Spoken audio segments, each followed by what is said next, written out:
Adventurelands Part 15. Still, every night she quizzes me about the various gods and goddesses, almost as though she believes they are real people, like she actually knows them or something. Legend has it that they created the world millions of years ago, and have been watching over us from Olympus Mons ever since. Though, of course, there isn't even a geographical feature with that name on our world.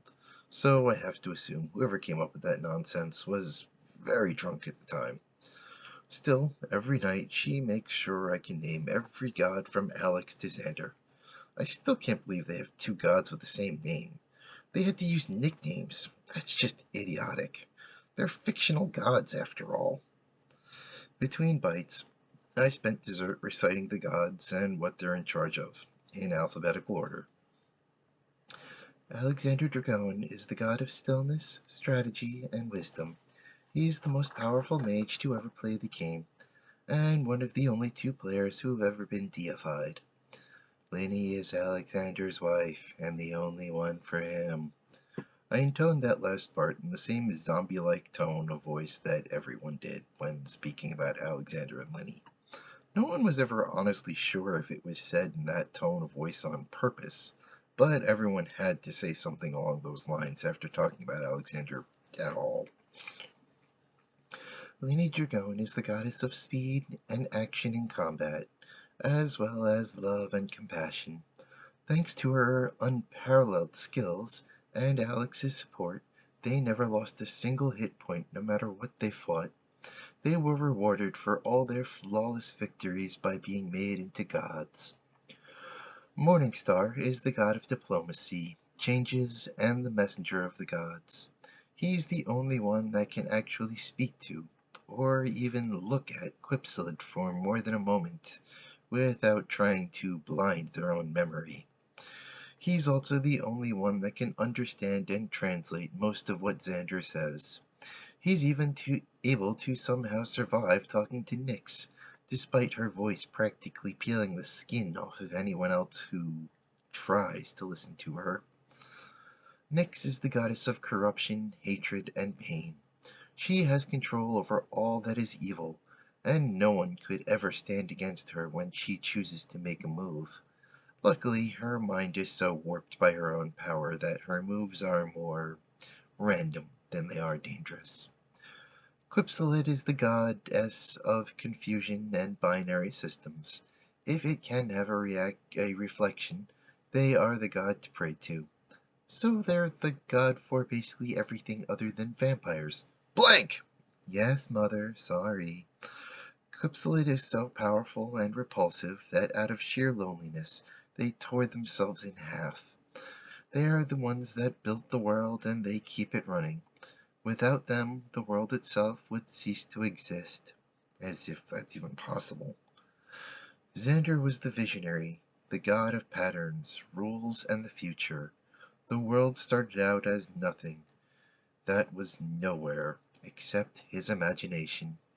He created the great game itself, and continues to constantly labor daily to puzzle out all the best rule changes to make the game as fair as possible for everyone. When he met Quipsilid, together they created everything.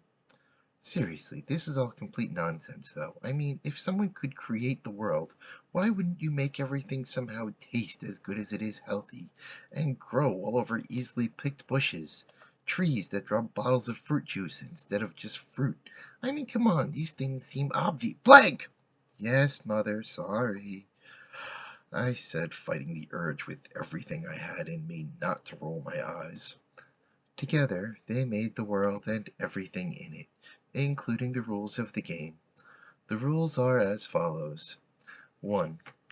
Anyone may be challenged in an established safe zone, but inside the safe zone you can refuse any fight for any reason, and players cannot be harmed inside the safe zone.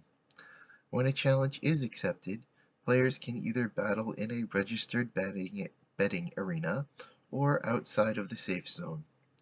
Any stakes may be fought over, up to but expressly excluding lives.